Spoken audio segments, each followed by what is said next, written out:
अनमोल मोती कार्यक्रम में आपका स्वागत है। ओम शांति। आज करोड़ों परिवार जो सांसारिक जीवन जी रहे हैं वो अपने आप को शरीर मानकर ही चलते हैं और वो जानते हैं कि जिस शरीर को वो अपना आप मानते हैं वो सब्जेक्ट टू नेचुरल डिके है, अर्थात शरीर धीरे धीरे पुराना होता ही है, उसमें रोग शोक भी आता है और उसकी मृत्यु भी हो जाती है। परंतु वो सोचते हैं हम मजबूर हैं कि इसके बारे में हम कुछ कर ही नहीं सकते हैं। शरीर का समय के साथ साथ वृद्ध होना और मृत्यु होना तो एक स्वाभाविक क्रिया है। ज़्यादा से ज़्यादा कोशिश कर सकते हैं कि रोग शोक से बचें, वो भी बच नहीं पाते हैं। इस प्रकार से वो अपना जीवन जीने के लिए साधन जुटाते हैं, कोई शिक्षा प्राप्त करते हैं या कोई व्यापार धंधा करते हैं, कोई पद पोजीशन प्राप्त करते हैं और उसी के अंदर ही एक दूसरे के साथ कंपैरिजन करते हुए कि मैं इस बात में दूसरे से कम दुखी हूँ, अपना जीवन व्यतीत कर लेते हैं। इसमें उनका कोई दोष भी नहीं है, क्योंकि जिस प्रकार की हमारी धार्मिक पद्धतियाँ इस कलयुग में स्वार्थपूर्ण हो गई हैं, वो जाते हैं। कई लोग, बहुत सारे लोग भगवान में विश्वास करते हैं, पूजा पाठ करते हैं, कईयों ने गुरु किए हुए हैं। जिस प्रकार का भी कर्म कांड उनको बताया जाता है वो करते रहते हैं, लेकिन उसका कोई उनके दैनंदिन जीवन के साथ कोई उससे उनमें प्रगति होती हो, कोई उनको लाभ विशेष मिलता हो, ऐसी कोई बात नहीं है। क्योंकि एक आध्यात्मिक शिक्षा जो कि व्यक्ति को बहुत काम आ सकती है, उससे आज करोड़ों परिवार वंचित है। साथ साथ खुशखबरी की बात यह है, शुभ सूचना सबके लिए ये है कि ब्रह्मा कुमारी ईश्वरी विश्वविद्यालय ने पिछले 80 वर्षों में लाखों ऐसे परिवार भी तैयार किए हैं जो आम लोगों की तरह ही अपने परिवार में रहते हैं, गृहस्थ व्यवहार में रहते हैं, व्यापार करते हैं, जीते हैं, लेकिन उनको आध्यात्मिक शिक्षा मिलने के कारण उनके जीवन में एक विशेष प्रकार का संतोष है। कोई दुख या कोई रोग पिछले कर्मों के कारण आता भी है, उसको वो अच्छी तरह से समझते हैं, सूली से कांटा हो जाता है। आगे के लिए वो ऐसे प्रकार के गलत यथार्थ कर्म करने से अपने आप को बचाते हैं और उनको एक प्रकार की एक अविनाशी अपनी सत्ता का ज्ञान रहता है, जिसके कारण से इस जीवन के उतार चढ़ाव को भी, उसके कारण को भी अच्छी तरह समझते हैं। वरना आज का मानव जो अपने आप को शरीर मान के चलता है, चाहे वो वैज्ञानिक है, चाहे वो डॉक्टर है, किसी भी व्यवसाय का है, वो अकाल मृत्यु का कोई कारण नहीं बता सकता कि व्यक्ति को जीवन मिलता है और बीच में ही उसके शरीर उसकी मृत्यु हो जाती है। तो जीवन का मकसद क्या रहा? किसी की आयु लंबी होती है, किसी की छोटी होती है।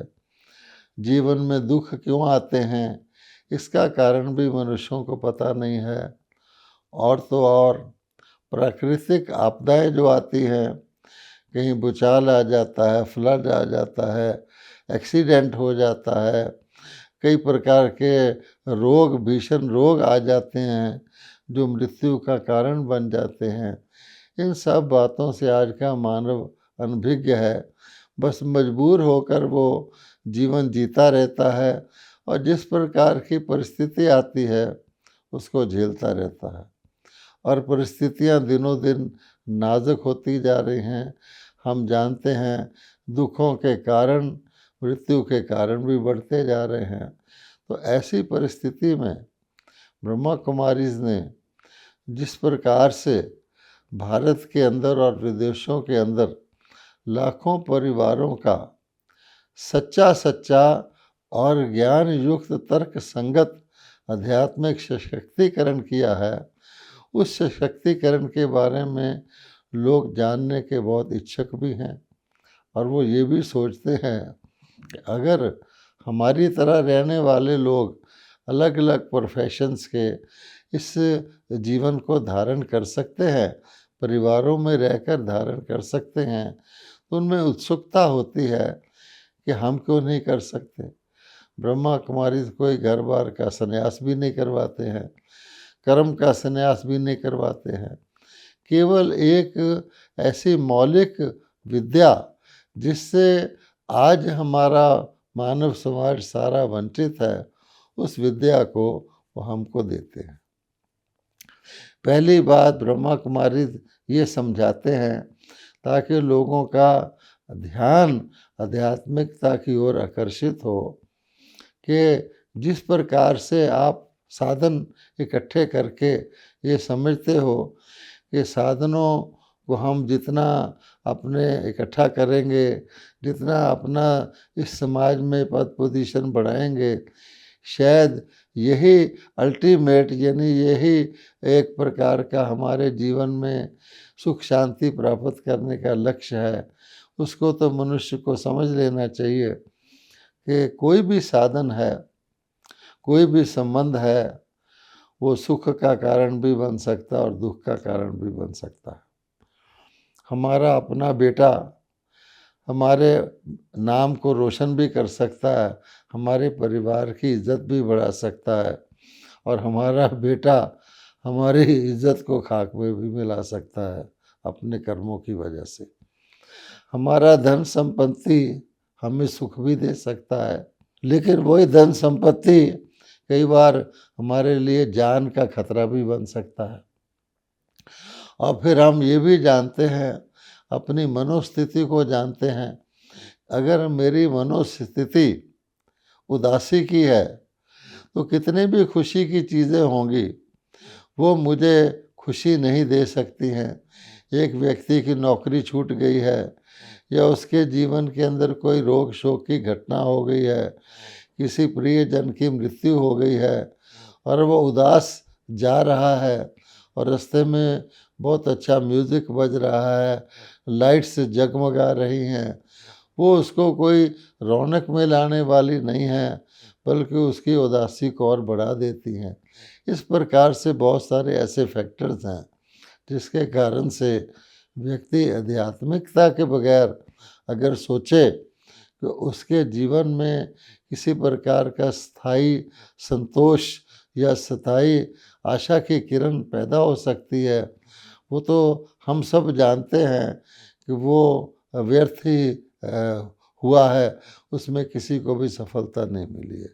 इसलिए ब्रह्मा कुमारी के भाई बहन आम अपने भाई बहनों से, क्योंकि एक तरीके से तो हम सब आत्मा के हिसाब से, मनुष्यों के हिसाब से आपस में भाई भाई हैं, दुनिया में ब्रदरहुड है। तो एक भाई को कोई अच्छी प्राप्ति होती है तो यही कोशिश करता है कि मेरे अन्य भाइयों को भी इसका पता लगे तो वो भी उससे लाभ ले सके। उसी उद्देश्य से आज हम इस बात के ऊपर चर्चा करेंगे कि आखिर एक छोटी सी परिवर्तन करने से किस प्रकार व्यक्ति अपने जीवन में बिना किसी मेहनत के, बिना किसी खर्च के, केवल अपना दृष्टिकोण बदलने से अपने जीवन में एक अलग तरह का उमंग सा, एक अलग तरह की अविनाशी प्राप्ति, अपने बारे में एक अलग तरह का, अपने अस्तित्व के बारे में एक धैर्य और आस्था प्राप्त कर सकता है। तो उसके लिए सबसे पहली बात यह है आत्मा का ज्ञान। अब कई पढ़े लिखे लोग ये समझते हैं कि आत्मा का ज्ञान हो गया या ना हो गया, इससे क्या फ़र्क पड़ता है। मान लीजिए वो समझते हैं कि मुझे पता भी लग जाए कि मेरे अंदर कोई आत्मा है, तो उसके बारे में उससे क्या फ़र्क पड़ेगा। मुझे उसी तरह अपना बिजनेस करना पड़ेगा, परिवार को संभालना पड़ेगा, जो भी परिस्थितियां हैं उनका सामना करना पड़ेगा। लेकिन ये जब तक व्यक्ति इस आध्यात्मिक ज्ञान की धारणा नहीं करता, इसके बारे में समझता नहीं, तब तक उसको ऐसा विचार है। और इसका एक कारण ये भी है कि आत्मा के बारे में आज जिसको हम धार्मिक जगत कहते हैं या भक्ति मार्ग कहते हैं, उसमें इतनी भ्रांतियां हैं, इतने प्रकार के भ्रम और वेरिएशंस हैं कि व्यक्ति उस आत्मा के बारे में जानने की कोशिश भी करे तो उसको और भी ज़्यादा उसका भ्रम, उसका कन्फ्यूज़न बढ़ जाता है और उसको उससे कोई विशेष लाभ नहीं होता है। उस चीज़ में ना जाते हुए हम केवल इस बात पर चर्चा करना चाहते हैं कि ब्रह्मा कुमारी में आत्मा के बारे में क्या बताया जाता है। ये तो हम सब जानते हैं कि और भारतवासी होने के नाते खास तौर पे जानते हैं कि हम जीव आत्मा कहलाते हैं। शरीर के द्वारा कर्म करने वाली आत्मा है और आत्मा ही शरीर को धारण करती है, आत्मा ही शरीर को छोड़ती है। हमारे भारत में तो मृत्यु उपरांत कहा भी जाता है चल बसा, परलोक सुधार गया, स्वर्गवास हो गया, अर्थात आत्मा का अस्तित्व रहता है। और इसलिए आत्मा लेकिन करती क्या है, उस बात को हम नहीं समझते हैं। तो ब्रह्मा कुमारी में पहली बात ये बताई जाती है कि अब हम बहुत काल से हम भारतवासी अपने आप को शरीर मानते हैं, शरीर को ही समझ करके सब कुछ करते हैं, शरीर को ही रुष्ट पुष्ट रखने की कोशिश करते हैं। इसलिए हम इस बात को भूल गए हैं कि वास्तव में शरीर तो हमारा केवल एक माध्यम है।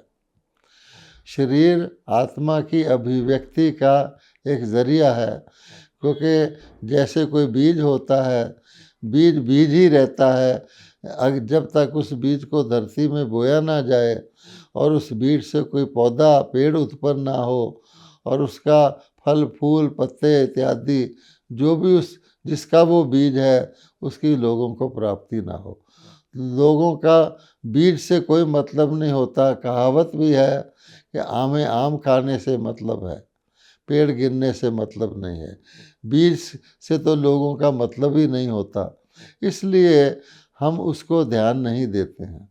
परंतु ब्रह्मा कुमारी में ये बताया जाता है कि वास्तव में शरीर केवल मात्र आत्मा का माध्यम है। आप गौर से सोचिए, क्या आपकी आंखें देखती हैं या आंखों के द्वारा आत्मा देखती है? आपके कान सुनते हैं या कानों के द्वारा आत्मा सुनती है? आपकी जिह्वा टेस्ट करती है या बोलती है या इसके द्वारा मुख के द्वारा आत्मा बोलती है और टेस्ट करती है? तो आप देखेंगे कि मोटी बात है, ये माध्यम है। आंखें ना हो तो आत्मा देख नहीं सकती है, ये ठीक बात है। किंतु अगर आत्मा निकल जाए, और जब आत्मा निकलती है, हम सब जानते हैं अपने मित्र संबंधियों में लोगों की आत्मा को निकलते हुए हम अपने जीवन काल में देखते हैं, उसके बाद ये शरीर कुछ काम नहीं कर पाता है। बल्कि आजकल की मेडिकल साइंस तो शरीर के अंगों को दूसरे किसी जीवित प्राणी के शरीर में लगाकर उनका प्रयोग भी कर लेते हैं। मनुष्यों की आंखें वो दूसरों को नेत्र दान कर देते हैं मृत्यु उपरांत, ताकि किसी के नेत्र में नेत्र की कमी हो तो वो दूसरा डेड बॉडी के नेत्र को यूज़ कर सकता है। परंतु शर्त यह है कि करने वाली आत्मा ही होती है। अच्छा, अब एक और बात सोचने की है कि जब आत्मा शरीर के द्वारा करती है तो कर्म का फल कौन भोगता है? तो हम समझते हैं कि कर्म का फल शरीर भोगता है। हम समझते हैं कि जीभ के ऊपर आप लड्डू रखते हैं तो उसका स्वाद जीभ को आता है, शरीर को आता है। ऐसा भी नहीं है। आत्मा शरीर के द्वारा कर्म कर रही है तो उसका फल भी आत्मा ही भोगती है। लड्डू का स्वाद भी जीभ के द्वारा आत्मा ही लेती है। हम सब जानते हैं बहुत सारे लोगों को डायबिटीज़ का बीमारी हो जाती है और उसके बाद उनको डॉक्टर मीठा खाना मना कर देते हैं। अब वो उनका जीभ है लेकिन डॉक्टर मना कर देता है, इसलिए वो मीठा नहीं खा सकते हैं। परंतु आत्मा के अंदर ये लालसा रहती है कि मैं थोड़ा सा मीठा खा लूँ। आजकल कई प्रकार के नकली मीठा भी निकले हुए हैं। तो कहने का भाव है कि शरीर के द्वारा करने वाली और भोगने वाली आत्मा ही है।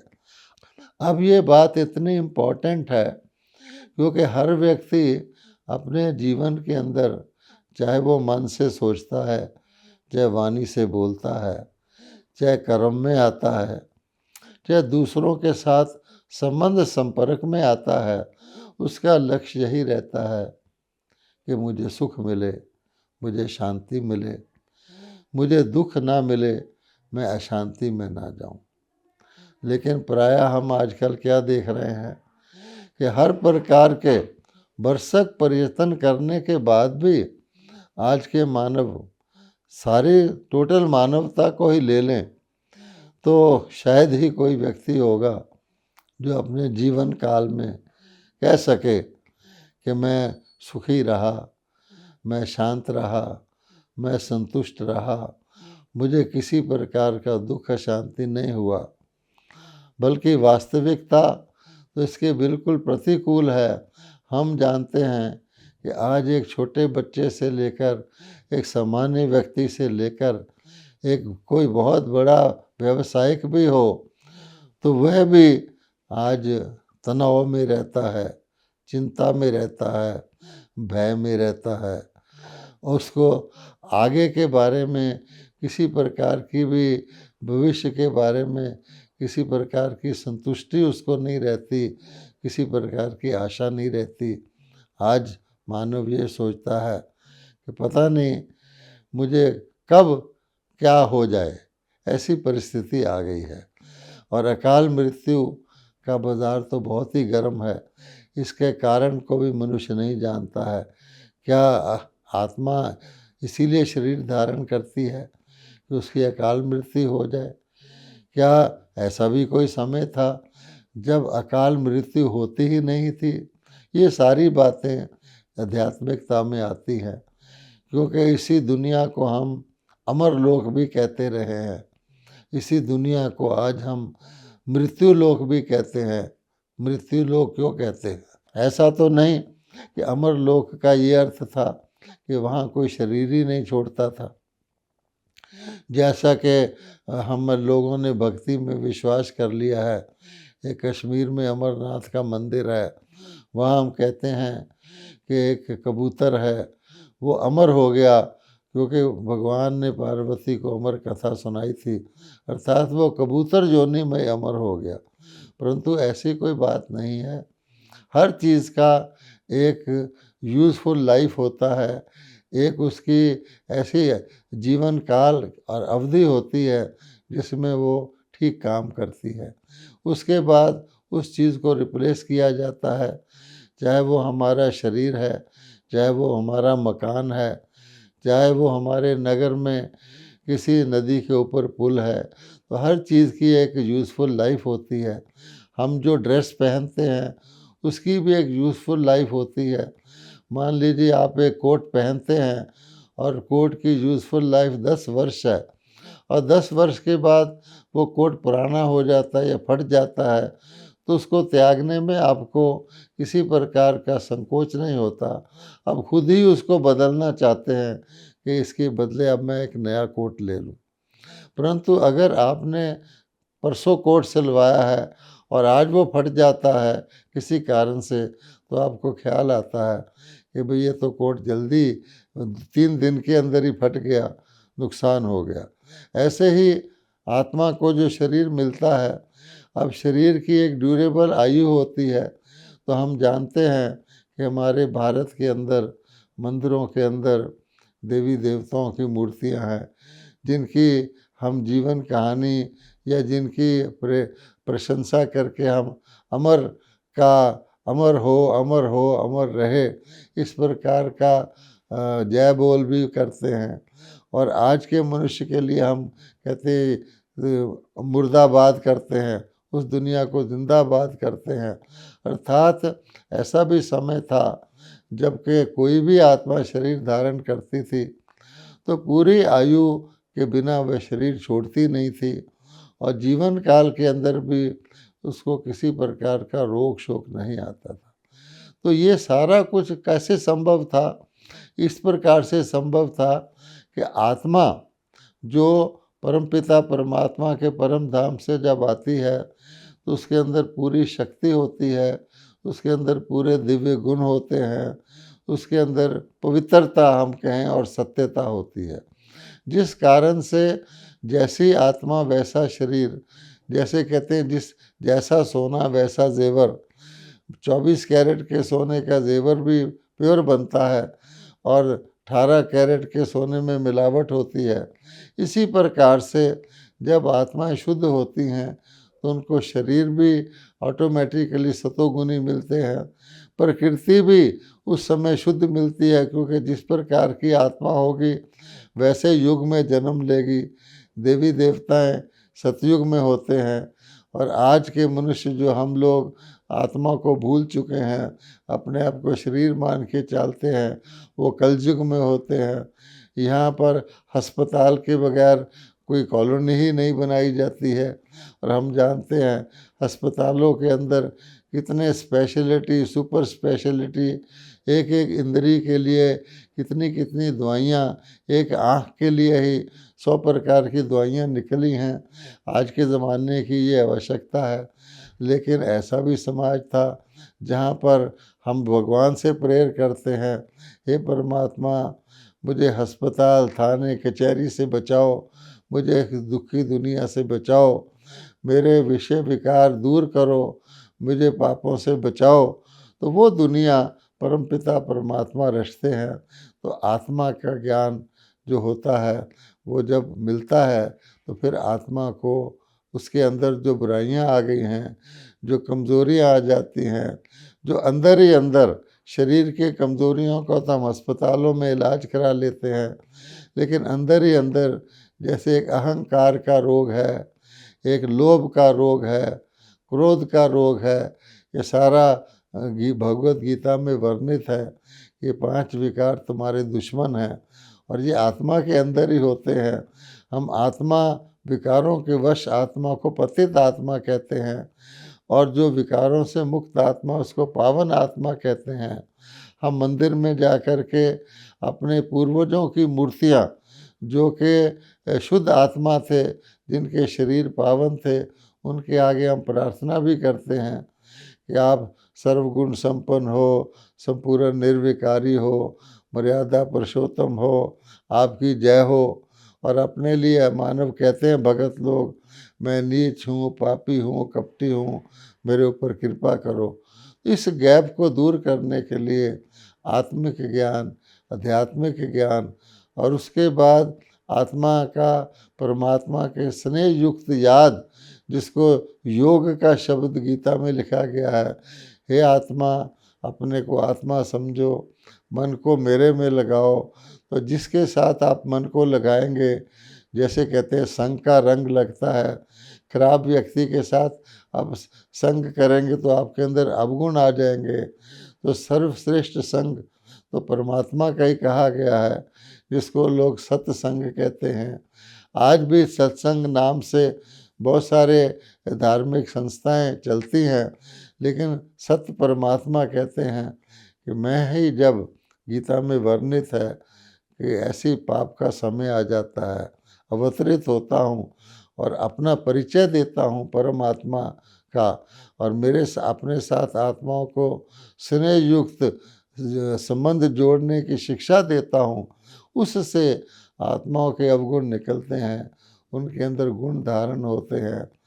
और खुशी की बात यह है कि भले ही ये पाप आत्माओं की दुनिया कहलाती है, कलयुग कहलाता है, लेकिन कलयुग का भी आखिर अंत आता है। तो भगवान यही कहते हैं कि मैं अति धर्म ग्लानि के समय आता हूँ। ये ब्रह्मा कुमारी के जो लाखों परिवार आज परिवार में रहते हुए, अभी देवी देवताओं की दुनिया तो सतयुग में आएगी जो जल्दी आने वाली है, लेकिन इस युग में भी अपने जीवन को विकारों से मुक्त करके पावन बना के जिस प्रकार का एक अतीन्द्रिय सुख का जीवन व्यतीत कर रहे हैं, हम सबको निमंत्रण देते हैं कि जो हम दुखी और अशांत होकर भटक रहे हैं, हम उस ब्रह्मा कुमारी से संपर्क करें और बहुत सहज तरीके से अपने अंदर मनोपरिवर्तन लाएं और वर्तमान समय में हम आध्यात्मिकता को धारण करें, एक शिक्षा के तौर पर आध्यात्मिकता को लें, तो हमारे जीवन में बिना किसी कौड़ी खर्च किए एक मनोपरिवर्तन से एक अभूतपूर्व परिवर्तन आ सकता है।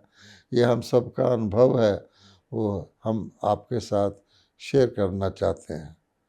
ओम शांति।